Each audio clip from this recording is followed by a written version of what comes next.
ആഹാ, എന്തൊരു സുന്ദരമായ വിധിയൊക്കെയാണ്. ഈ വിധി പുറപ്പെടുവിച്ച ആ കോടതിക്ക് ഹൃദയംഗമായ സല്യൂട്ട്. കാരണം നാളെ കുറേ നമുക്ക് പിള്ളേരില്ലെങ്കിലും ഒരുപാട് പിള്ളേർ കടിച്ചീറപ്പെടാറുണ്ട് തെരുവിൽ. കൊച്ചു പിള്ളേരെയാണ് തെരുവ് നായ്ക്കളെ ഏറ്റവും കൂടുതൽ ആക്രമിക്കുന്നത്. കാരണം അതുങ്ങളാണ് ഓടുന്നത്, അതുങ്ങളെയാണ് നിങ്ങൾക്ക് കടിച്ചീറാൻ എളുപ്പം. അതൊക്കെ കളിയാണ് തെരുവ് നായ്ക്കൾക്ക്. എല്ലാം അക്രമകാരികളോടുള്ള എതിർപ്പൊന്നുമല്ല തെരുവ് നായ്ക്കളുടെ, അവർക്കൊരു രസം കൂടിയാണ്. പിന്നെ മറ്റുള്ള നായ്ക്കളും കൂടി വരുമ്പോഴേക്കും കടിച്ചു കീറി നശിപ്പിക്കുന്നു, അല്ലെങ്കിൽ മരണപ്പെടുന്നു, പേ പിടിച്ച് മരണപ്പെടുന്നു. ഇതൊക്കെ ഇത്രയൊക്കെ ആയിട്ട് ഇത്ര ലക്ഷക്കണക്കിന് കുട്ടികളും മനുഷ്യരൊക്കെ കടിച്ചു കീറപ്പെട്ടിട്ടും ഇവിടെ തെരുവ് നായ്ക്കൾ എന്ന് പറയുന്ന കുറേ സൈക്കോ വർഗ്ഗങ്ങളുണ്ട്. ഇത് മാനവികതയും നാൽക്കാലികളോടുള്ള സ്നേഹമൊന്നുമല്ല. മനുഷ്യരോടില്ലാത്ത സ്നേഹം ഇവറ്റകൾക്ക് എങ്ങനെയാണ് ഈ തെരുവ് നായ്ക്കളോട് ഉണ്ടാവുന്നത്? അതും മാത്രമല്ല, ഒന്ന് ആലോചിച്ച് നോക്കിയേ, തെരുവ് നായ്ക്കൾ മാത്രമാണ് സംരക്ഷിക്കപ്പെടേണ്ട വർഗ്ഗമെന്നാണ് ഇവറ്റകളുടെ കണ്ടെത്തൽ. അതായത് വേറെ എല്ലാ ജീവികളെയും നിങ്ങൾക്ക് വെട്ടിക്കൂട്ടി കണ്ടിച്ച് തിന്നാം. തെരുവ് നായ്ക്കൾ ഇതെന്താണ്? വംശനാശ ഭീഷണി നേരിടുന്ന ജീവിയോ അല്ലതാണോ ഈ തെരുവ് നായ എന്ന് പറയുന്നത്? ലക്ഷക്കണക്കിനായി പെറ്റുപെരുകി മനുഷ്യർക്ക് ശല്യമായി തീർന്ന ജീവിയാണ്. ഇപ്പോഴാണ് ഈ കോടതി വിധി പോലും ഇവറ്റകൾ കൊടുത്തിരിക്കുന്ന ഹർജി കൊണ്ടാണ് ഇത്രയും താമസിച്ചത്. ഈ ഫേസ്ബുക്കിലെ പേജുകളിലൊന്നും നോക്കി ഈ തെരുവ് നായ സ്നേഹികൾ എന്ന് പറയുന്ന കൂടുതൽ വർഗ്ഗങ്ങളും കുറേ തെരുവ് നായ്ക്കളെ വീട്ടിൽ കൊണ്ടുവന്നിട്ട് നാട്ടുകാർക്ക് ശല്യമാകും വിധം വളർത്തും. എത്രയോ 50-60 നായ്ക്കളൊക്കെ വളർത്തുന്ന ജന്മങ്ങളൊക്കെ ഉണ്ട്. എന്നിട്ട് നാട്ടുകാർക്ക് മുഴുവൻ ശല്യമാണ് ഇതിനെക്കൊണ്ട്. എന്ത് സ്മെല്ലായിരിക്കും, കൊര, അത് വേറെ. എന്നിട്ട് ഉടനെ ഫേസ്ബുക്കിൽ ഇങ്ങനെ എഴുതുകയാണ്, എനിക്ക് ഈ നായയെ സംരക്ഷിച്ചപ്പോൾ ഇത്ര രൂപ ചിലവായി, അവൾ ഇനിയും അവിടെ ഇവിടെ കൊണ്ടുപോകാനുണ്ട്, എനിക്ക് ഫണ്ട് വേണം. ഉടനെ ജീപ്പ് കുറേ സൈക്കോകൾ. ഈ നമ്മൾ ശരിക്കും പറഞ്ഞാൽ സ്നേഹം കാണിക്കാനാണിത്. പക്ഷേ നിങ്ങൾക്ക് അതുകൊണ്ടുള്ള സമൂഹത്തിന് അതുകൊണ്ടുള്ള ഡാമേജ് നിങ്ങൾക്ക് അറിയാൻ പറ്റുന്നില്ല. ഈ തെരുവ് നായ്ക്കൾ വളർന്നു തന്നെയാണ് നമ്മുടെ കുട്ടികളുടെ ഘാതകരായി തീരുന്നത്.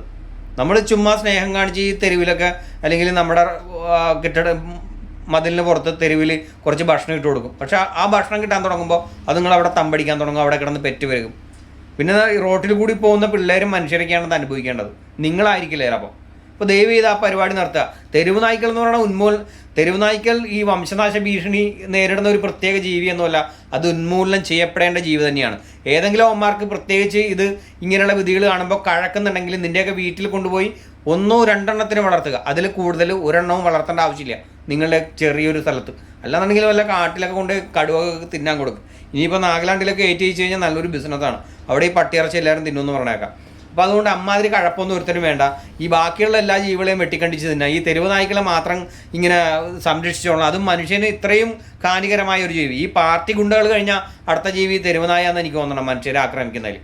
അപ്പോൾ ദയവ് ചെയ്ത് ഇവിടുത്തെ അവസ്ഥ മനസ്സിലാക്കുക. ഇവിടെയുള്ള ജനങ്ങളോട് സമരസപ്പെട്ട് ജീവിക്കാൻ നോക്കുക. നിൻ്റെയൊക്കെ ഈ നീയൊക്കെ ഇങ്ങനെ മറ്റ് മനുഷ്യരുടെ കയ്യിൽ നിന്ന് ഏതെങ്കിലും മനുഷ്യരുടെ കയ്യിൽ നിന്ന് നിനക്കൊക്കെ എന്തെങ്കിലും കയ്പ് നീരുണ്ടായിട്ടുണ്ടെങ്കിൽ ഉടനെ എല്ലാ മനുഷ്യരും കൊള്ളില്ലാത്തവർ ആണെന്നല്ല അതിൻ്റെ അർത്ഥം. അതുപോലെ തന്നെ ഈ തെരുവ് നായ്ക്കളോട് നമ്മൾ എന്തെങ്കിലും പറയുമ്പോഴേക്കും എടാ മനുഷ്യർ കൊച്ചുപിള്ളേരെ ബലാത്സംഗം ചെയ്യുന്നില്ലേ, കൊല്ലുന്നില്ലേ, കള്ളന്മാരില്ലേ, ഇതൊക്കെയാണ് ഈ വറ്റകളുടെ. അതിനൊക്കെയാണ് ആ ഊളകളെ ഇവിടെ കോടതി, പോലീസ്, ജയിൽ ഒക്കെ ഉള്ളത്. ഈ മനുഷ്യരെ കൊല്ലുന്നവന്മാർക്ക് വധശിക്ഷ വരെ കൊടുക്കാൻ നിയമമുള്ള നാടാണിത്.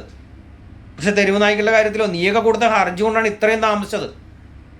ഈ തെരുവ് നായ സ്നേഹികൾ എന്ന് പറയുന്ന സൈക്കോ പുണ്ടകൾ കൊടുത്ത ഈ ഹർജികൾ കൊണ്ടാണ് ഇത്രയും കോടതി വിധി താമസിച്ചത്. അതുകൊണ്ട് തെരുവ് നായ്ക്കളെയും നിങ്ങൾ നേരിടണം. നിങ്ങളുടെ ചുറ്റുവട്ടത്ത് തെരുവ് നായ ഉണ്ടെങ്കിൽ അത് നിങ്ങളുടെ കഴിവുകേടാണ്. നിങ്ങളുടെ മക്കളെ സംരക്ഷിക്കേണ്ട കടമ നിങ്ങൾക്കാണ്. തെരുവ് നായ്ക്കളെയും നിങ്ങൾ നേരിടണം.